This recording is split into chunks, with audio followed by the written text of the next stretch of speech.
David yang akan mengajar kami juga Tuhan. Kami akan memulai pelajaran ini Tuhan di dalam nama Tuhan Yesus. Kami berdoa dan mengucap syukur. Haleluya. Amin. Amin. Terima kasih Bu Rebecca yang dengan setia mengajar ya. Adik-adik silakan. Ya. Ya, kita akan meneruskan lagi. Ini mungkin yang terakhir untuk 10 gadis ya. Kita melihat yang bagian 5. Semua gadis itu bangun. Silakan ya. Ada ya semuanya ya? Bisa lihat, adik-adik bisa lihat enggak? Bisa kelihatan ya? Kelihatan. Ya. Oke, ya. Nah, sekarang kita lihat memang semua gadis itu bangun, yang 10 gadis itu. Tapi beda 1000 tahun. Nah, ya, kita mesti tahu yang 5 sama yang 5 gadis bijaksana dan 5 gadis pandai itu bangunnya dari kematian, dari tidurnya itu beda 1000 tahun. Ya, karena kita ingat permulaan kita bilang bahwa mereka itu pada suaranya tidur putus-putus. itu sama dengan ya diidentikan.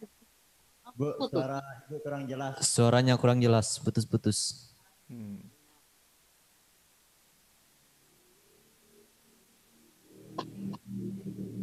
Kita begitu ya.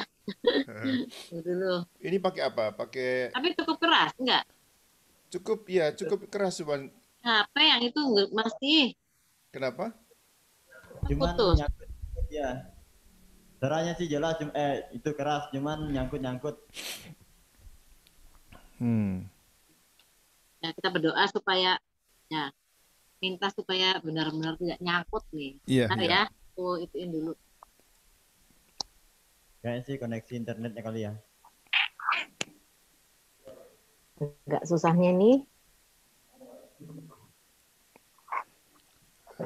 Kayaknya ini lebih jelas nih.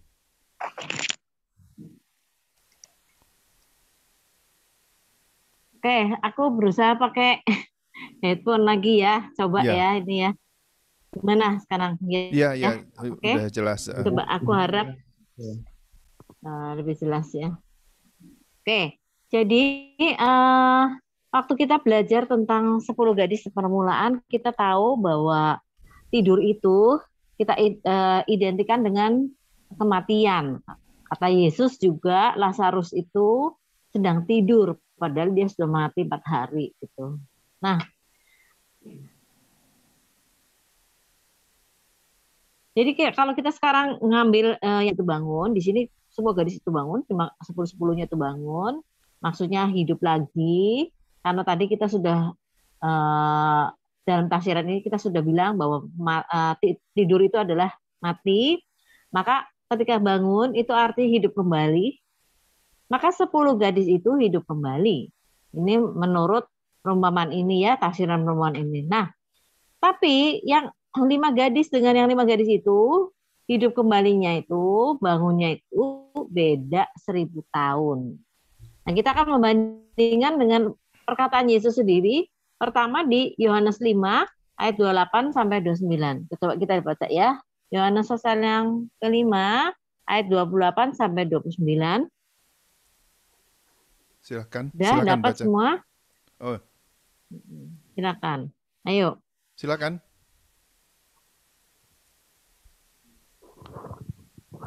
Yohanes pasal 5 ayat yang ke-28 sampai yang ke-29. Ya. Janganlah kamu heran akan hal itu, sebab saatnya akan tiba bahwa semua orang yang di dalam kuburan akan mendengar suaranya. Dan mereka yang telah berbuat baik akan keluar dan bangkit untuk hidup yang kekal. Tetapi mereka yang telah berbuat jahat akan bangkit untuk dihukum. Oke ya. Jadi Yesus mengatakan bahwa semua orang mati yang dalam kuburan akan mendengar suaranya. Semua, nggak ada kecualinya. Semua yang di dalam kuburan akan mendengar suaranya dan mereka akan bangkit nantinya. Tapi disebutnya mereka yang telah berbuat baik akan keluar dan bangkit untuk hidup kekal. Tetapi mereka yang telah berbuat jahat akan bangkit untuk dihukum. Nah, kita lihat di sini bahwa baik dan yang berbuat jahat itu akan bangkit, tapi tidak bersamaan. Kalau kita membaca di 1 Tesalonika, coba kita lihat lagi ya, nanti saya 1 Tesalonika pasal yang keempat, Ayat yang ke-16 ya. pasal yang ya 1 Tesalonika pasal yang keempat, kita membaca begini ya, ayat 14. Saya akan bacakan. Kalau kita percaya bahwa Yesus telah mati dan telah bangkit, maka kita percaya juga mereka yang telah meninggal dalam Yesus akan dikumpulkan Allah bersama-sama dengan Dia. Ya, ayat 16. Sebab pada waktu tanda diberi, yaitu waktu penghulu malaikat berseru dan sangkakala Allah berbunyi, maka Tuhan sendiri akan turun dari surga dan mereka yang mati dalam Kristus akan lebih dulu bangkit. Yang mati dalam Kristus akan bangkit. Waktu Yesus datang untuk kedua kalinya, waktu itu yang mati di dalam Kristus akan bangkit, tetapi yang bukan di dalam Kristus itu belum bangkit. Ya, belum bangkit. Nah, kalian jangan nanya kalau yang di perjanjian lama gimana, Bu? Nah, perjanjian lama itu urusannya Tuhan ya. Tapi saya yakin ikut bangkit di sini. Waktu Tuhan Yesus datang yang kedua kali. Kalau yang percaya kepada Yesus ya, kalau yang percaya pada Allahnya Abraham, Ishak dan Yakub pasti ikut di sini ya. Nah, kemudian yang nggak percaya Kristus gimana nih? Beda. Yang tidak percaya pada Kristus itu kalau kita baca di Wahyu pasal 20 ayat 5, kita bayangin ya. Wahyu pasal 20 ayat 5. Lihat ya. Ayat 5 ya. Tetapi orang-orang mati yang lain tidak bangkit sebelum berakhir masa yang 1000 tahun itu. Inilah kebangkitan yang pertama. Jadi tadi disebut diterangkan lagi ya, Wahyu pasal 20 ayat 5 itu menegaskan kembali orang-orang yang mati lain tidak bangkit sebelum berakhir masa yang 1000 tahun. Kalau yang jahat, yang tidak dalam Kristus gimana, Nuk? Kapan ini bangkitnya ya? Kita akan melihat di Wahyu juga, yaitu Wahyu pasal yang ke-20 ayat yang ke-12 ya, 12. Kalau kita membaca Wahyu penuh ya, Wahyu pasal 20 penuh ini, kita tahu bahwa di dalam masa 1000 tahun itu iblis akan dihukum, dimasukkan ke dalam penjara, dan orang-orang yang di dalam Kristus itu akan bangkit. Itu tadi sudah bangkit, kemudian akan memerintah bersama Kristus dalam kerajaan 1000 tahun. Kemudian ayat yang ke-11 judulnya hukuman yang terakhir. Lalu aku melihat satu tatap putih yang besar dan dia yang duduk di atasnya, dari hadapannya lenyaplah bumi dan langit dan tidak lagi ditemukan tempatnya. Dan aku melihat orang-orang mati besar dan kecil berdiri di depan tahta itu. Lalu dibuka semua kitab dan dibuka juga sebuah kitab lain, yaitu kitab kehidupan.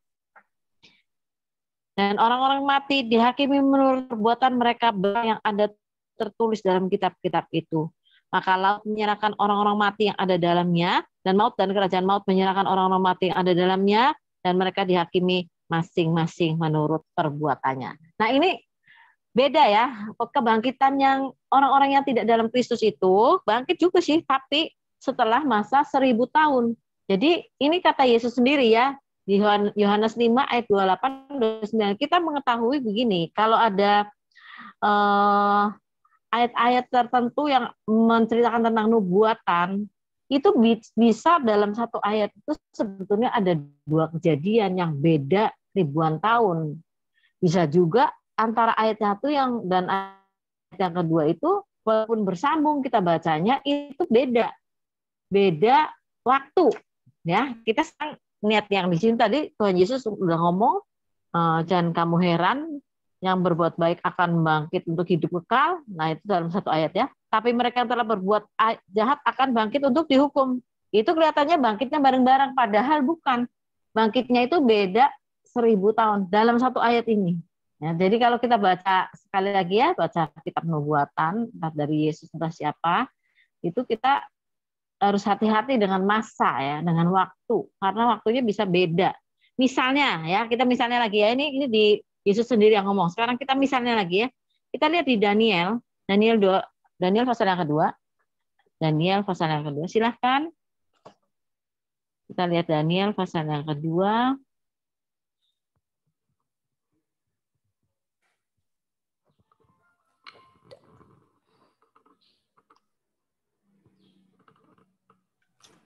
Kita melihat ayat 37 sampai 43, Daniel ya. 37 43, ada yang mau membacakan? Silakan. Daniel pasal yang kedua, ayat yang Daniel pasal. ke-37 sampai yang ke-43. Ya Tuhanku Raja, ya Tuanku Raja, Raja segala raja, yang kepadanya oleh Allah semesta langit telah diberikan kerajaan,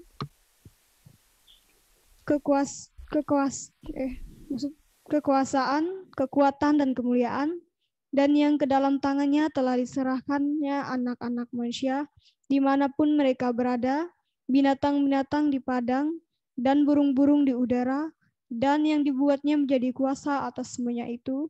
Tuankulah kepala yang dari emas itu. Tetapi sesudah Tuanku akan muncul suatu kerajaan yang lain, yang kurang besar dari kerajaan Tuanku, kemudian suatu kerajaan lagi, yakni yang ketiga, dari tembaga yang akan berkuasa atas seluruh bumi. Ke-40, sesudah itu akan ada suatu kerajaan yang keempat, yang keras seperti besi, tepat seperti besi yang meremukkan dan menghancurkan segala sesuatu, dan seperti besi yang menghancur luluhkan, maka kerajaan ini akan meremukkan dan menghancur luluhkan semuanya. Dan seperti Tuanku lihat kaki dan jari-jarinya, seperti bagian dari tanah liat tukang periuk, dan sebagian lagi dari besi. Itu berarti bahwa kerajaan itu terbagi. Memang kerajaan itu juga keras seperti besi, sesuai dengan yang Tuanku lihat, besi itu tercampur dengan tanah liat. Tetapi sebagaimana jari-jari kakiku itu, sebagian dari besi dan sebagian lagi dari tanah liat, demikianlah kerajaan itu akan menjadi keras sebagian dan rapuh sebagian. Seperti Tuanku lihat besi bercampur dengan tanah liat, itu berarti mereka akan bercampur oleh perkawinan, tetapi tidak akan merupakan satu kesatuan, seperti besi tidak dapat bercampur dengan tanah liat. Oke ya, jadi sekarang kita lihat ya. Lihat dari satu perikop, bukan satu perikop ya, antara ayat 37 sampai 43 ini kita lihat, ini kan mimpi dari Nebukadnezar. Dan Daniel mengatakan bahwa kepala emas itu adalah Nebukadnezar. Itu tahunnya kira-kira 585 sebelum Masehi ya. Kemudian ada kerajaan lain, itu ada Dada dan seterusnya. Itu nanti ada kerajaan lain itu setelah kerajaan Babel, kerajaannya Nebukadnezar, itu ada kerajaan Medi dan Parsi. Dan setelah itu ada kerajaan Yunani, Alexander Agung. Setelah Alexander Agung itu ada namanya kerajaan Romawi. Nah, kerajaan Romawi itu pada waktu Yesus disalibkan tuh kerajaan Romawi ya, masih ada kerajaan Romawi. Dan sampai akhir zaman masih ada Romawi. Sebenarnya Romawi yang sekarang ini, saat ini kita hidup, itu belum nggak seperti yang dulu Romawi. Tapi nanti akan ada satu kerajaan yang akan seperti Romawi itu pada akhir zaman. Nah itu sudah beda.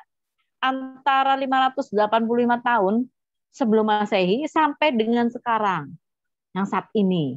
Itu sudah bedanya udah ribuan tahun ini soal masa ya, soal tanggal-tanggal tuh, soal tahun-tahunnya nanti kalian bisa lihat di literatur tahun berapa aja mereka ada. Kalau sekarang kita membaca ini kita ngerti, oh itu namanya kerajaan Babel. Setelah itu Medi Parsi, setelah itu Yunani, Alexander Agung, setelah itu Romawi. Nah setelah ini sekarang nih akhir zaman. Tapi pada waktu Nebukadnezar dapat mimpi ini, dia nggak tahu apa-apa. Karena pada zamannya itu dia memang kepala emas itu, tapi dia nggak bisa lihat kerajaan setelah dia gitu. Dan Daniel menerangkan ya. Kemudian ada dua ayat lagi yang di bawahnya, itu beda lagi. Tetapi pada zaman raja-raja, ayat 4 ya, Allah semesta langit akan mendirikan suatu kerajaan yang tidak akan binasa sampai selama-lamanya, dan kuasaannya tidak akan beralih lagi kepada bangsa lain. Kerajaan itu akan meremukkan segala kerajaan dan menghabisinya, tetapi kerajaan itu sendiri akan tetap untuk selama-lamanya. Tepat seperti yang Tuhan kulihat, bahwa tanpa perbuatan tangan manusia, sebuah batu terukit lepas dari gunung dan meremukkan besi, tembaga, tanah liat, perak, dan emas itu. Allah yang Maha Besar telah memberitahukan kepada Tuanku Raja apa yang akan terjadi di kemudian hari. Mimpi itu adalah benar dan maknanya dapat dipercaya. Maka ini kerajaan siapa ini yang tidak akan digantikan oleh kerajaan lain? Ini adalah kerajaan Yesus Kristus. Bedanya jauh lagi ini ya ceritanya ya. Kalau bisa dibilang kerajaan 1000 tahun bisa juga ini. Atau kerajaan 1000 tahun ini kita aja belum mulai ya, belum masuk. Jadi itu dalam satu perikop seperti ini, bukan perikop ini ayat ya 39 sampai 45. Ini ada satu kejadian yang berlangsung mencapai itu ribuan tahun, kira-kira ada 2.500 lebih, 2.600 tahun sampai dengan sekarang. Keren ya. Jadi sekali lagi kalau kita baca kitab nubuatan, mungkin itu rentang waktunya beda ya. Nah, sekarang kita lihat lagi ada yang beda di Daniel juga, supaya kita tahu bahwa begitulah keadaannya ya. Daniel 9, kita lihat. Dalam 3 ayat itu beda lagi ya. Daniel 9. Kita lihat Daniel 9 ayat 24 sampai 27. Ini waktu itu saya sudah menerangkan ya 70 kali 7 masa ya. Ini kalau soal akhir zaman tuh memang pusing. Mudah-mudahan kalian yang ini tinggal berapa ini 6 ya. Ini 7 ya. Itu benar sudah dengar yang 70 kali 7. Ada berapa sih itu sekarang? Berapa 6, Bu. orangnya? 7. 6 ya. Jadi 6 yang 70 kali 7 masa kalau belum dengar ya nanti didengarkan lagi ya yang dulu saya sudah pernah ngajar ya. Tapi Iya, sekarang Bu. kita lihat dulu Daniel 9 ayat Agape dan Anis juga di situ. Tambahan. ada Agape dan Anes ya, Ya. puji Tuhan. 8 ya. Agape mungkin udah dengar yang ini ya. Nah, Udah, Bu. lihat ya. Agape sudah ya.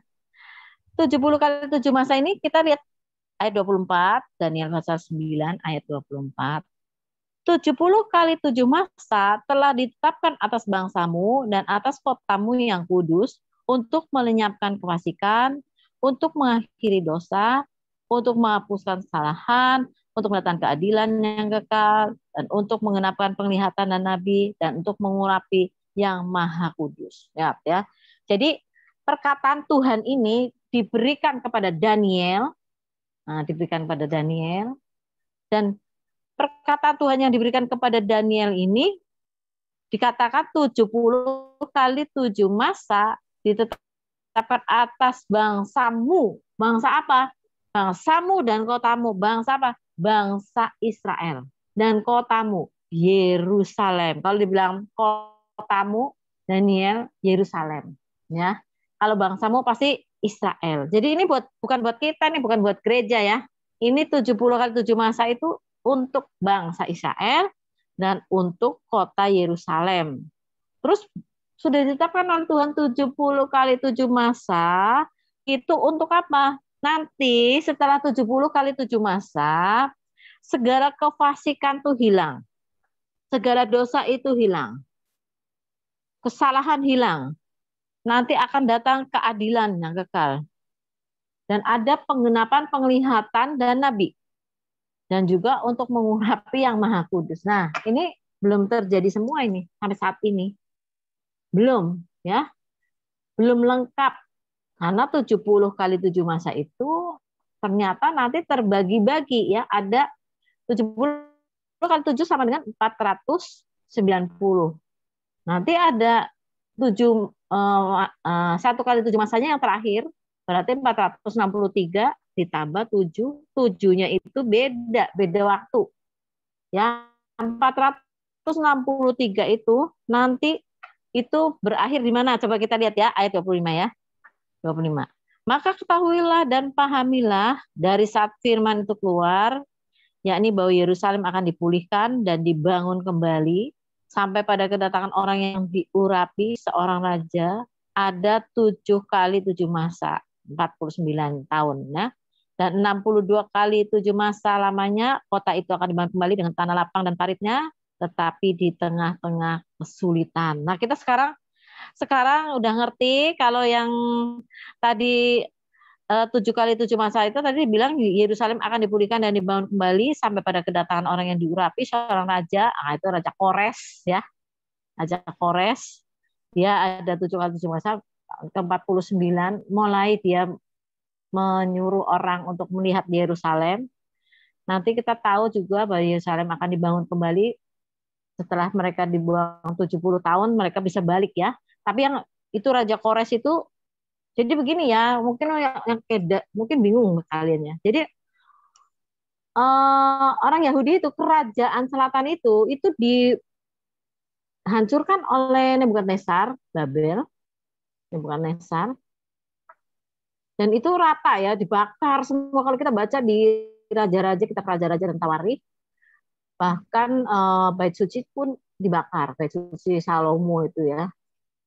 Kita mengetahui bait suci Salomo itu adanya di Yerusalem, adanya itu di kerajaan selatan. Setelah kerajaan itu terbagi dua.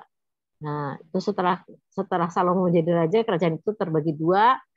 Satu kerajaan utara namanya disebutnya kerajaan Israel, dan kerajaan selatan disebut kerajaan Yehuda itu ya, kerajaan Yehuda. Ini raja-raja Yehuda namanya. Nah, karena raja-raja Yehuda juga sering berdosa kepada Tuhan, mengikuti raja-raja Israel, maka Tuhan tidak meloloskan mereka dari hukuman. Memang kerajaan utara itu sudah diserbu oleh Asyur duluan, itu sekitar tahun 723-an sebelum Masehi ya. Itu mereka sudah dibuang ke pembuangan di Asyur. Nah, tapi yang di Yehuda ini akhirnya mereka bisa bertahan dari Asyur. Ketika orang Asyur mau menyerbu mereka, Hizkia itu terutama dia berdoa pada Tuhan dan minta pertolongan Tuhan, maka kerajaan Asyur tidak bisa menghancurkan kerajaan Yehuda itu. Tetapi karena memang kerajaan Yehuda itu berdosa, terutama setelah Hizkia itu anaknya namanya Manasya ya. Dia itu memerintah 52 tahun di kerajaan Yehuda itu, tapi jahatnya bukan main. Dia bahkan menurut tradisi itu membunuh Yesaya, Nabi Yesaya, ya, digergaji Nabi Yesaya ya, waktu dia lari ke pohonnya digergaji sekali nama Yesayanya, termasuk seperti itu. Dia jahat sekali, maka Tuhan tidak bisa melupakan kejahatan Manasya. Jadi Tuhan membiarkan mereka digempur oleh Nebukadnezar. Nah, Nebukadnezar mengalahkan kerajaan Yehuda, memporak-porandakan kerajaan Yehuda tahun 585. Membawa Daniel segala macam itu ya. Mungkin Daniel dibawanya sebelumnya ya, karena kerajaan Babel itu kerajaan Nebukadnezar itu menyerang Yehuda itu 3 kali.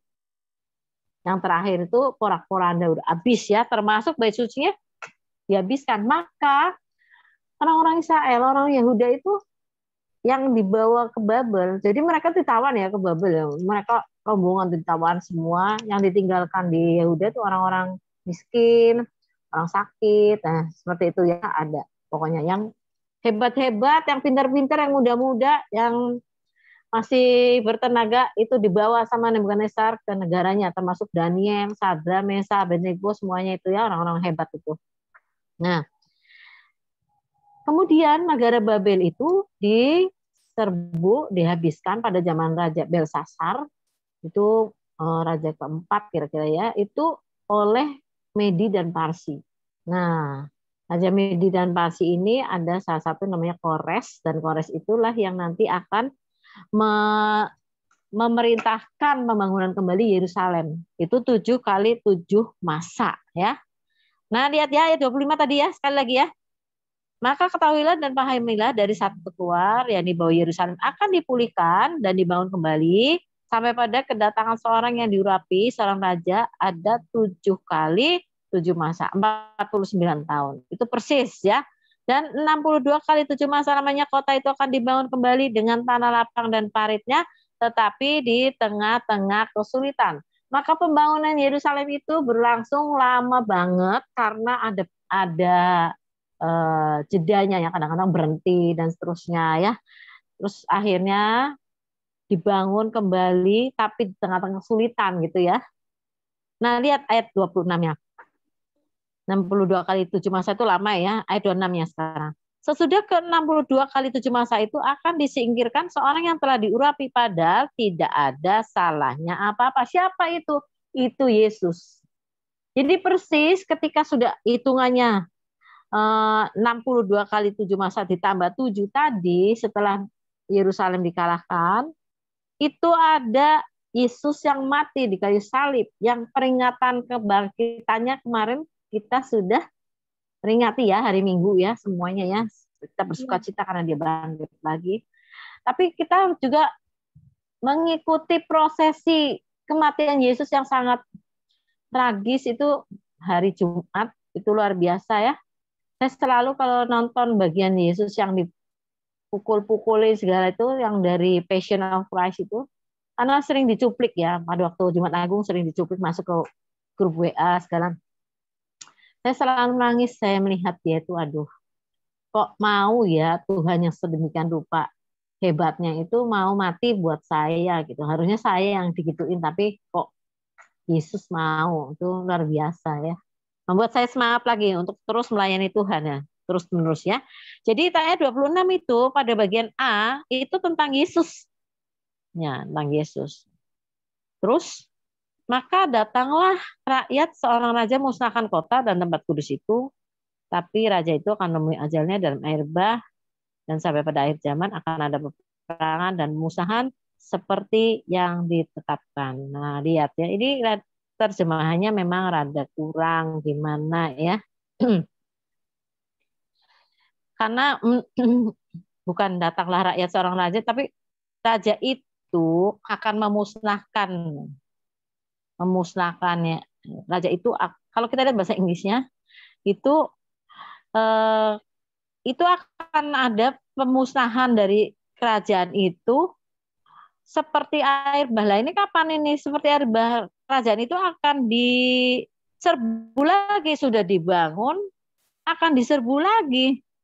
Terus ini beda nih sedikit ini ya. Rakyat seorang raja musnahkan raja dan tempat kudus. Ini tahun berapa?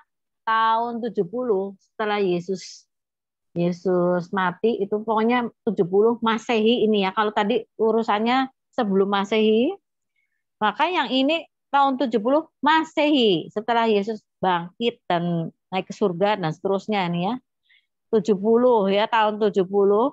Terus the end will come like a flood. Maksudnya kesudahannya bangsa Israel itu tahun 70 tuh kayak banjir aja ngabisin. Kalau banjir semua habis kan. Sejak tahun 70 itu orang Israel tercerai-berai ke seluruh dunia ini. Ya, mereka ada yang ke Eropa Timur, itu di Bizantium ada ya, di Turki sekarang ya. Kemudian ke Amerika ya ada. Itu Amerika belakangan sih, itu tahun 400-an kayaknya ya.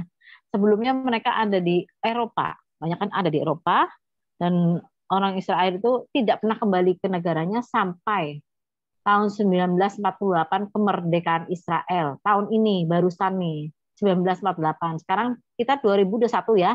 Jadi mereka ada di situ baru 1948 di kota di Israel, di Yerusalem. Lihat, dan sampai pada akhir zaman akan ada peperangan dan pemusnahan seperti yang telah ditetapkan. Sampai sekarang ada peperangan dan pemusnahan. Yahudi itu mau dimusnahkan berapa kali? Itu menurut firman Tuhan memang sudah ada di sini dinubuatkan. Di satu ayat ini ada rentang waktu yang sangat banyak ya, berbeda sekali. Nah, ayat itu beda lagi nih ya. Raja itu akan membuat jahat. Dan pada pertengahan 7 masa itu ia akan menghentikan korban sembelihan dan korban santapan. Dan di atas sayap kekejian akan datang yang membinasakan sampai pemusnahan yang telah ditetapkan menimpa masak itu. Jadi raja itu contohnya, ini beda lagi nih ayat 27. Ini antikris yang satu orang ya. Kalau antikris yang bareng-barengan tuh banyak, dari zaman dulu juga ada antikris, banyak banget. Tapi kalau yang ini namanya antikristos satu orang ini akan bangkit Nah sekarang dia udah lahir, udah dewasa, dia akan bangkit, akan menunjukkan dirinya. Ya kalau kita nonton iPad Good, nah itu sudah diprediksi ini sudah mulai memerintah si antikris itu. Dan antikris itu akan membuat perjanjian jadi berat bagi banyak orang selama 1 kali 7 masa. Nah 1 kali 7 masa ini yang beda sekali waktunya dengan yang tadi yang 1 kali 7 masa dan 62 kali 7 masa, karena itu sudah sebelum Yesus dan paling-paling itu sudah sebelum Yesus, karena ketika 463 tahun itu berakhir, itu diakhiri dengan kematian Yesus di kayu salib. Tetapi yang 7 tahun ini itu belum sampai sekarang, bedanya beda banget 2000 tahun belum itu ya. Sampai sekarang belum terjadi 1 kali 7 masa itu, dan masih akan terjadi, dan itu pasti terjadi. Nah ya ini pasti ini ya. Jadi kalau kita melihat ini, jadi antara Daniel 9 ayat 25 sampai 26 dan Daniel 9 ayat 27 itu ada rentang waktu yang sangat jauh, ribuan tahun ya, ribuan tahun. Oke ya. Jadi kita sekarang tadi 1 Tesalonika 4 ayat 16 kita sudah baca. Ya, Wahyu 20 ayat 13 itu juga sudah kita baca. Coba kita baca sekali lagi lah supaya kita jelas ya. Coba kamu yang baca. 1 Tesalonika 4 ayat 16. Coba salah satu. Kemudian satunya Wahyu 20 ayat 13. Oke?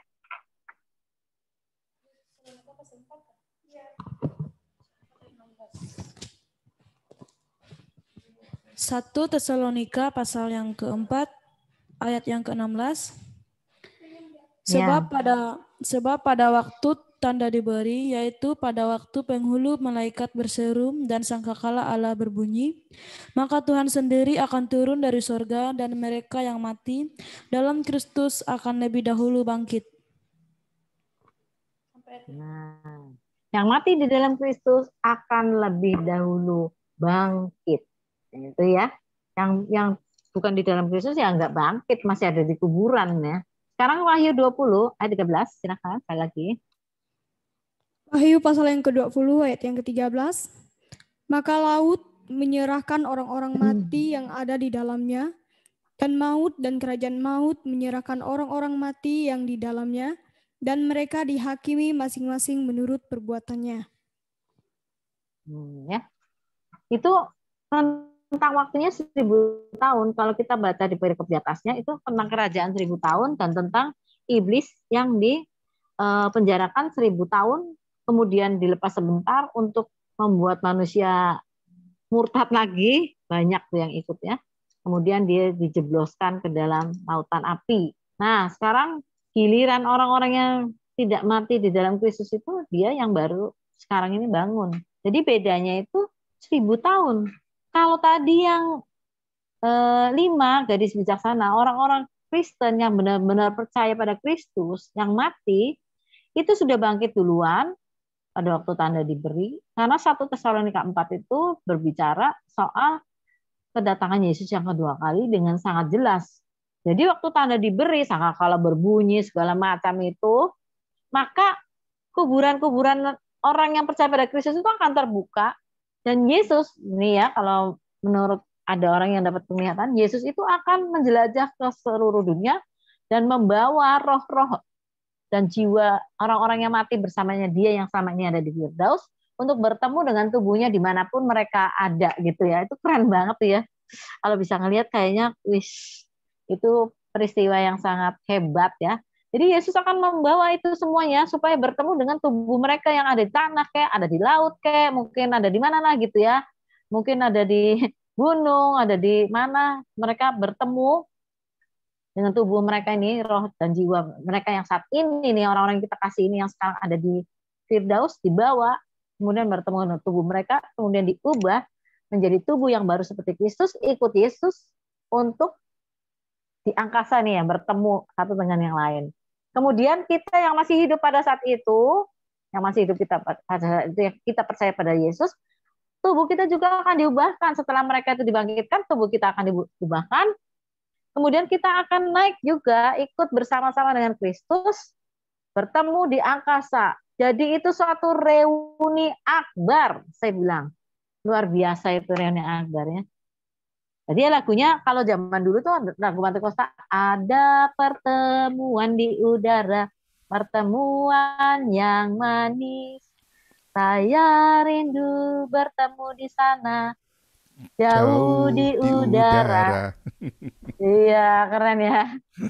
Nyanyian yang terdengar yang belum pernah didengar, itulah kegirangan. Sebab anak Allah yang pimpin kita, pertemuan di udara. Ya, keren ya. Saya juga suka lagunya Bill Gaither. Itu mereka yang suka ngiringin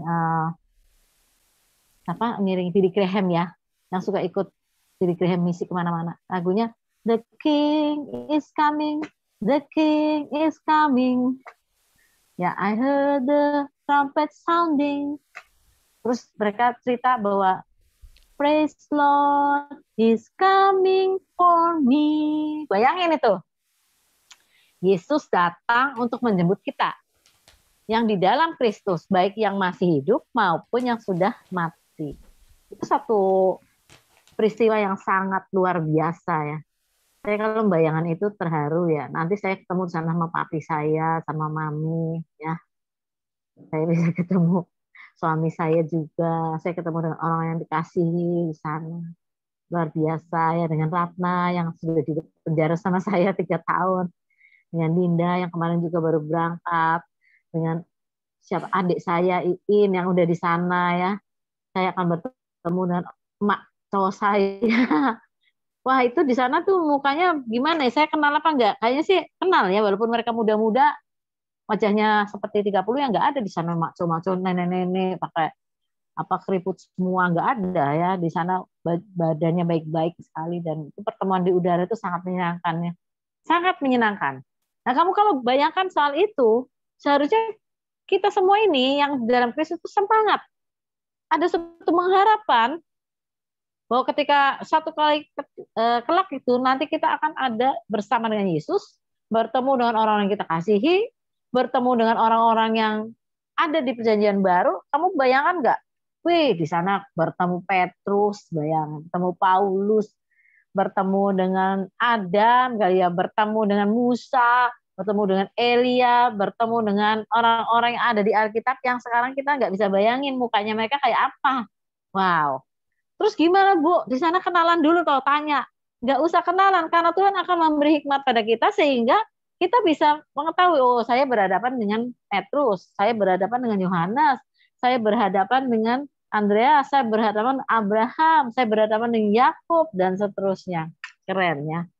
Kita berhadapan dengan Daniel yang nulis itu tadi ya Bu. Walaupun sekarang di dunia ini banyak namanya Daniel, kita nggak akan pernah salah untuk mengenali Daniel yang menulis di Alkitab kita di Perjanjian Lama. Keren sekali ya. Jadi bangun semuanya yang di dalam Kristus, tetapi yang tidak di dalam Kristus itu masih ada rentang waktu 1000 tahun. Jangan sampai kalian bangunnya, bangkitnya setelah 1000 tahun ya, ketinggalan itu. Oke ya. Terus kita lihat berikutnya. Bangun yang kedua ya tadi. Bangun tetapi lampunya sudah pada mati. Nah itu ya tadi kita lihat. Bangun tapi lampunya mati. Artinya di sana ada kegelapan. Gak ada lampu untuk kehidupan, gak ada, gelap. Ya, kita lihat Matius 22 ayat 13. Silakan baca. Matius 20 ayat 13.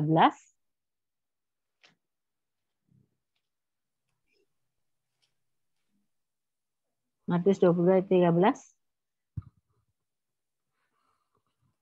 Matius pasal ke-20 ayat 13. 22. Matius 22. 22.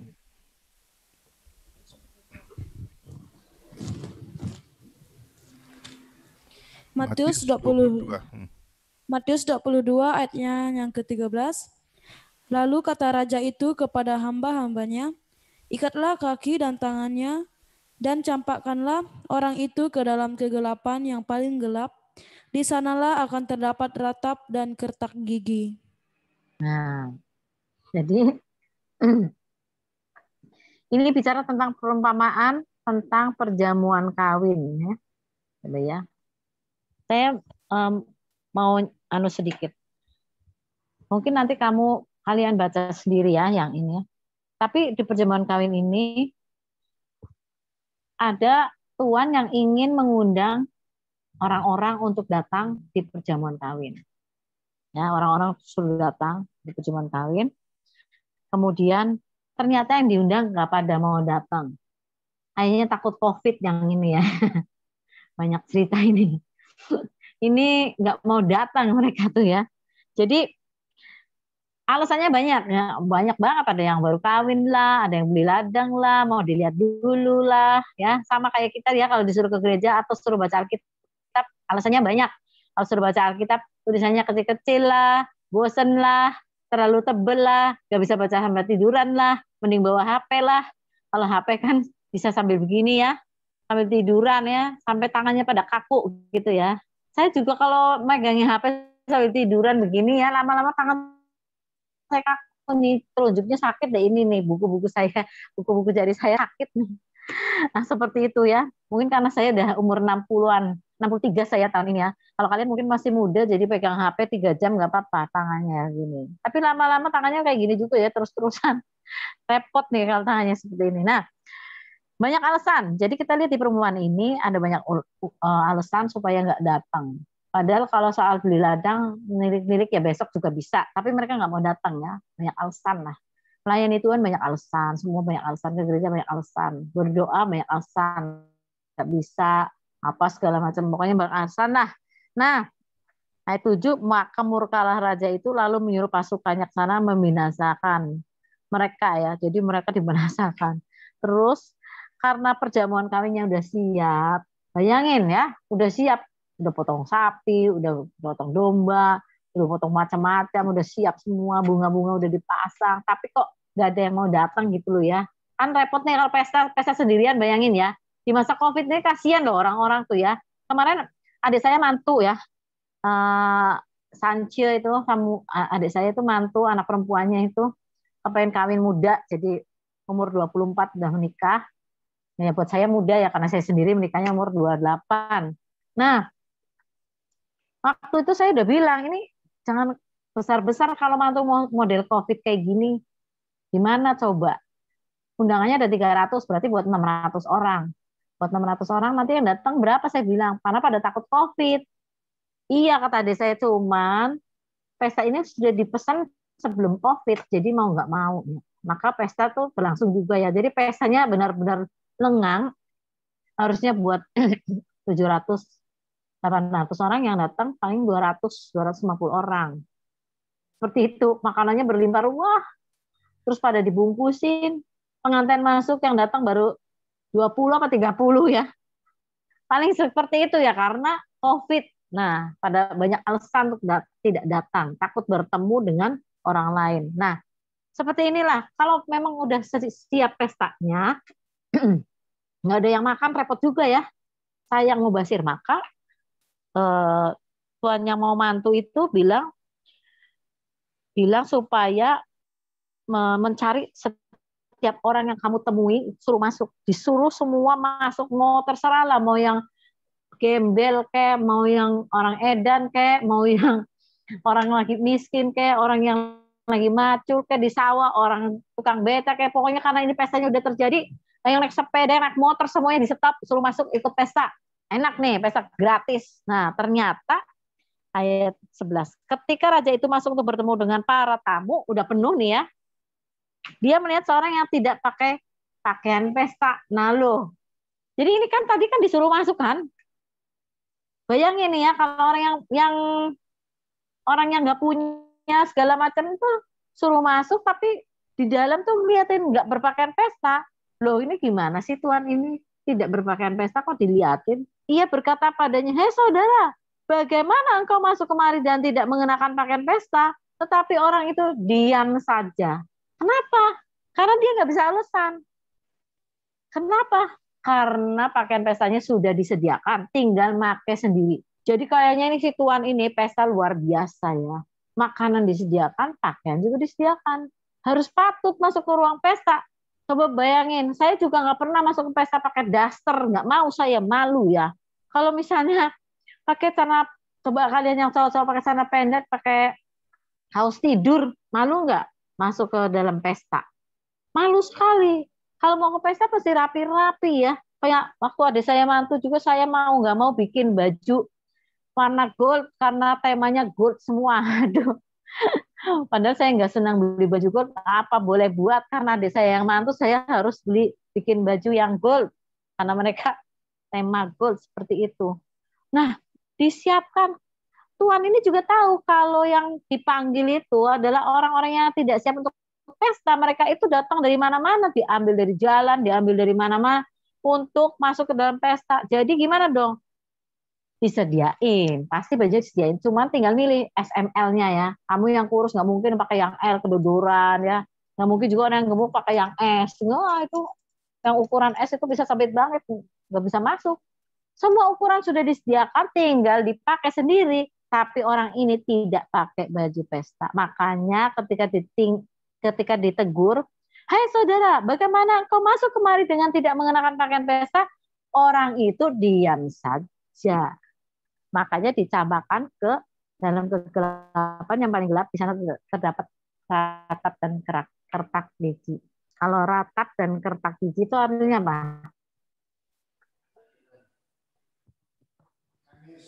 Nangis, Enak. kesakitan. Nangis. Kertak giginya kesakitan itu orang ya. Kalau kesakitan tuh kalau mau dulu kalau kita nonton film perang tuh, kalau misalnya mau nyabut peluru, maka orang yang mau diambil pelurunya pakai apa? Ini disumpel pakai kain supaya lidahnya nggak kegigit ya. Kalau begitu kayak gitu ya sakit banget. Ini sakit banget, ini nggak enak banget. Jadi di sanalah kegelapan. Kalau kita ketinggalan, nggak masuk di perjamuan Tuhan Yesus, nggak termasuk kelima gadis itu, ya itu dapatnya ini tempat yang gelap dan terdapat ratap dan kertak gigi. Wow, sayang banget ya. Karena itu, coba sekali lagi. Yakobus 2 ayat 26. Ayo, silakan. Pakaian itu bicara apa? Pakaian pesta itu bicara apa? Sekali lagi soal pakaian. Diulangi, Yakobus 2 ayat 26. Ayo, silakan. Ada yang baca? Yakobus 2 Ayat 26. Yakobus 2 ayat yang ke-26. Mm-hmm. Sebab seperti tubuh tanpa roh adalah mati, demikian jugalah iman tanpa perbuatan adalah mati. Jadi seperti tubuh tanpa roh adalah mati, iman tanpa perbuatan pada hakikatnya adalah mati. Kalau kita baca di Wahyu, kalau ngomong pakaian putih segala macam pakaian tuh ya itu adalah perbuatan. Ya kita nggak bisa, sekali lagi ya, nggak bisa bilang sama Tuhan Yesus, aku percaya padamu Tuhan Yesus, tanpa perbuatan yang menunjukkan bahwa kita itu percaya Yesus, bahwa kita itu menuruti perintah Yesus. Nggak mungkin kalau kita percaya sama Yesus tapi tidak mempunyai perbuatan.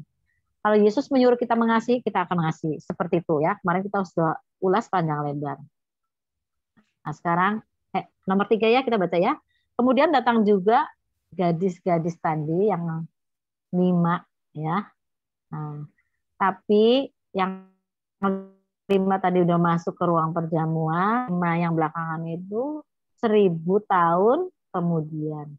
Mereka juga datang. Seperti tadi kita baca di Wahyu 20 ayat 12. Tetapi Tuhan Yesus bilang, aku tidak mengenal kamu. Matius 7 ayat 21 sampai 23. Kasihan ya. Kalau kita misalnya udah ada di BSOM, udah lama, udah belajar, udah menginjil, maka udah lama juga saya ngajar segala macam, ternyata sampai akhirnya Tuhan bilangnya begini, bukan, udah ya, ketemu ya, bukan setiap orang yang berseru padaku, Tuhan, Tuhan, akan masuk dalam kerajaan surga, melainkan dia yang melakukan kehendak Bapakku yang di surga. Pada hari terakhir banyak orang akan berseru padaku, Tuhan, Tuhan, bukankah kami bernubuat demi namamu dan mengusir setan demi namamu dan mengadakan banyak mujizat demi namamu juga? Pada waktu itulah aku akan berterus terang pada mereka dan berkata, aku tidak pernah mengenal kamu. Menyahlah daripadaku kamu sekalian pembuat kejahatan. Siapa nih yang pada hari terakhir berseru, Tuhan, Tuhan, kami bernubuat demi namamu, kami mengusir setan demi namamu, kami mengadakan mujizat demi namamu. Ini siapa nih? Orang apa nih? Kira-kira kalau soal agama apa nih?